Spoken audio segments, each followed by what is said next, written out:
to Lit Achieve Academy. Today we'll deal with the short story Engine Trouble by R.K.Narayan. So, who is R.K.Narayan? His full name was Rasipuram Krishnaswamy Narayana Swamy. He was born on 10th October 1906 and died on 13th May 2001. He is better known as R.K. Narayan and is an Indian writer, novelist, and we know that most of his novels set in the fictional town of Malgudi.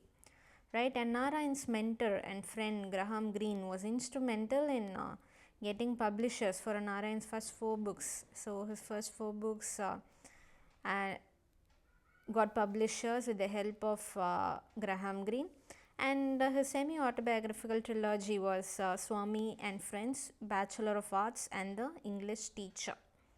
So moving on to the short story, The Engine Trouble.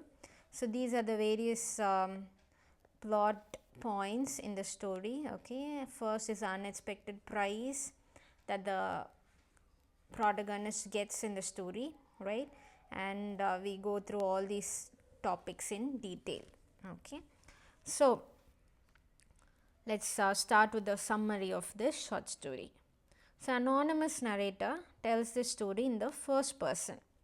So he claims that someone who owned Gaiety land visited Malgudi a while back. So this author uses Malgudi in all his most of his stories. Okay, so from all across Madras, different store owners, they arrived at Gymkhana grounds.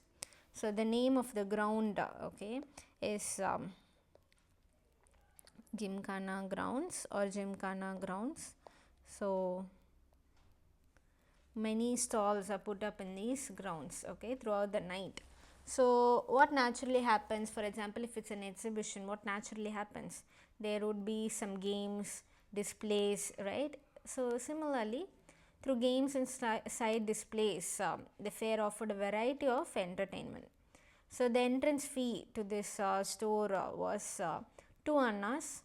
The types of performances on display there were shooting ranges, lotteries, performing parades, looping loop, and one area of the fair quickly gained much attention.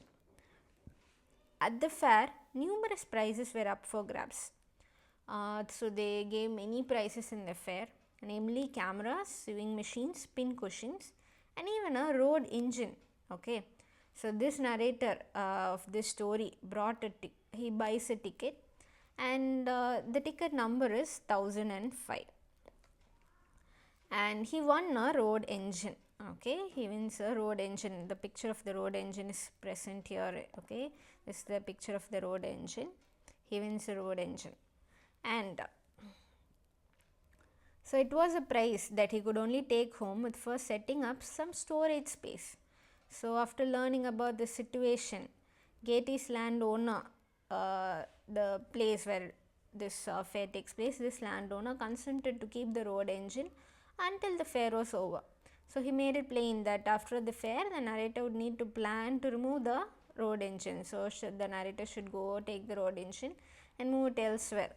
The narrator got a notification from the municipality telling him to take the road engine away or face paying rent for it when the fair was over. And the owner packed up the shops. Despite being poor, the narrator paid ₹30 at ₹10 per month to keep the road engine in the Gymkhana grounds, because he don't know where to take the engine and go. Okay, so he just pays money rent for the ground to keep the engine over there. To pay the bills, the narrator was required to hold 1 or 2 of his wife's jewels in pledge.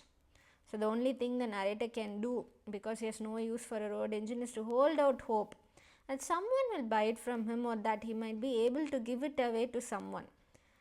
And he goes to the Cosmopolitan Club secretary in his community to sell him the road engine. The club's administration declined to purchase a tennis court, even though it had to be rolled every morning.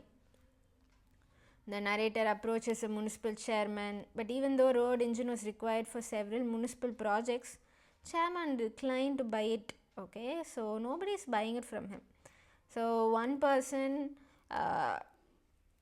is not buying it, like the club's administration is not buying it, similarly municipality is not buying it from him. So the road engine wastes the narrator's money on rent while serving no useful purpose. Similar to how his marriage is beginning to deteriorate, the narrator's troubles with the road engine are causing problems for him. It made matters worse, right? And the municipal chief wants road engine moved, which gives the narrator more trouble as cattle show on the Gymkhana ground is being organized. So they're gonna organize some cattle show and they want the engine to be removed, and everybody wants it to be removed, including the municipal chief. Now the narrator grows restless. He wants to drive the road engine to a field that belongs to his friend. Okay, so he requires a driver to deliver the engine to that location. He makes his request to each bus driver he comes across. And apart from them, he requests assistance from a postal engine driver. However, his efforts could have been more successful, but nobody gives help to him. Finally, the local temple priest consents to give the narrator elephant if it can help him. So, under community involvement, you can see that the temple priest offers an elephant to move the engine. Okay, the narrator accepts the priest's proposal. He needs a few guys to push the road engine, so he assigns 50 coolies. Okay, elephant, then 50 coolies, they all work together. So as a result, the narrator spends so much money he has saved. Okay, and additionally he also employs someone called Joseph, who was a bus driver and who has been fired from that position. On the condition that he cannot start the road engine, Joseph agrees to operate the engine. So the road engine is being pushed from behind by 50 coolies. Temple elephant, okay, is tied with sturdy ropes, and Joseph sits in the driver's seat, and many people remain to observe what occurred. And the vehicle's engine starts, and the narrator thinks it's the most beautiful time of his life. The road engine starts to act once it gets to the road normally. So the road engine is propelled in one direction by the elephant, and Joseph makes irregular steering movements, and the road engine is pushed by 50 coolies as well. All these seem beautiful, okay, but suddenly, because of the zigzag movement of the road engine, this engine goes and strikes a compound wall on the opposite side, and some of it is reduced to powder. So the crowd begins to shout. The elephant does not like how the humans act, and it also begins to shout, and it begins to make a huge noise and presses against the wall and cuts off the rope, kicks the wall, breaks down a section of the broken wall. So the 50 coolies, okay, they run away in panic, and the crowds begin shouting, and the police arrives and detains the narrator. The narrator discovers that he must perform certain tasks after being released from prison after a few days. So what could be these tasks, right? These tasks include fixing a few yards of the wall, paying 50 coolies wages, paying Joseph's wages even though he is unable to control the engine, and providing medicine for the temple elephant's injured leg as a result of the injury, right? And he has to give money for all these. After all, the temple administration would ignore that he didn't use the temple elephant to break the wall. The narrator becomes very confused, okay, and cannot find way out to pay the bills. So when people encounter on the street, they poke fun at him. The narrator sends his wife to his father-in-law's house and leaves Malgudi on a dry night. So a Swamiji appears in Malgudi and demonstrates the actions that might be performed through yoga. So he ate glass utensils, lay on boards with nails pointing up, swallowed sharp nails after biting them, licked hot iron rods, stopped breathing, and kept himself alive underground, among other things. So now he says he may have been run over by a road motor while remaining unharmed. So the Swamiji's aide appeared skilled in operating any road motor. So the narrator thinks that the Swamiji could do anything for him, okay. So he wishes to capitalize on that particular circumstance, and in exchange he asks Swamiji's help to drive his road engine to the chosen location. He is ready to lend the Swamiji his road engine. However, the narrator's plans do not go as planned, okay, because of the limitations placed on Swamiji by the magistrate.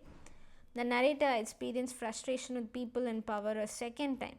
So magistrate decided that the Swamiji would not consume potassium cyanide or drive a road motor over his chest, okay, because Swamiji wants to display some actions before the people. Okay, maybe it's true or false, we do not know, but then the court doesn't allow it. The Swamiji leaves the area infuriated by the command. All the people who seek him, they go after him, and then while still holding the assistant's hand, the narrator pleads with him to drive the road engine to the friend's field. So the assistant also rejects the narrator's request. So the story's conclusion is equally intriguing.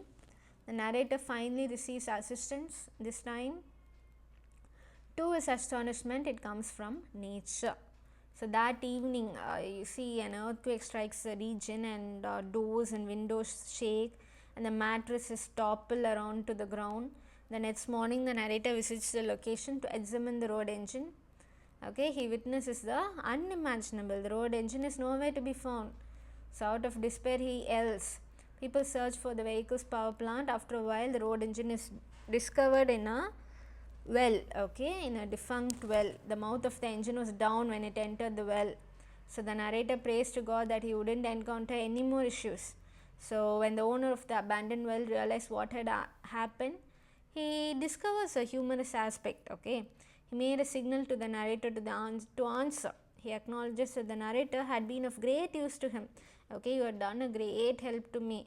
He said the municipality had repeatedly advised him to close the well since its water was the worst. He added that the cost to close the well had prevented him from acting, like covering up the space. So the road engine, he said, fits the well like a cork. He merely asked the narrator to keep the road engine in its current location. So the narrator need not remove the road engine from that particular well. So road engine topples and falls into the well, and it closes the well. The narrator is still determining the proposal. The owner of the road engine then consents to release the narrator from all legal duties and commits to fixing the damaged wall. The fact that he wants the road engine retained in his well is still remembered. So then, according to the owner, adequate compensation is also made. The road engine also resulted in a few other expenses, the narrator informed the well's owner. But the well's proprietor agreed to cover all the costs. The narrator eventually passed by the route after a few months, and he turns his face toward the well. The well's mouth had been sealed, he discovered. So he was quiet, content on seeing it. Okay, so that's it with the story. And moving on to the themes, we see that there is a burden of possession. Okay, if we get something that cannot be handled by oneself, it's considered actually as a burden. They do not know how to handle it. The narrator doesn't even know how to operate the engine. So it was actually a burden. Though it's a possession, it was a burden for the author. And finally, resilience and acceptance. Though facing many difficulties, he chose to keep the engine to himself. Though he tried to sell it off, or though he tried to move it from one place to another despite facing all difficulties, he kept trying. So he kept trying to move the engine, and nature helped him to move it. Okay, so there are themes of resilience and acceptance too. So that's it with the short story, and thank you for watching my channel. Do share, subscribe and like my video. Thank you so much.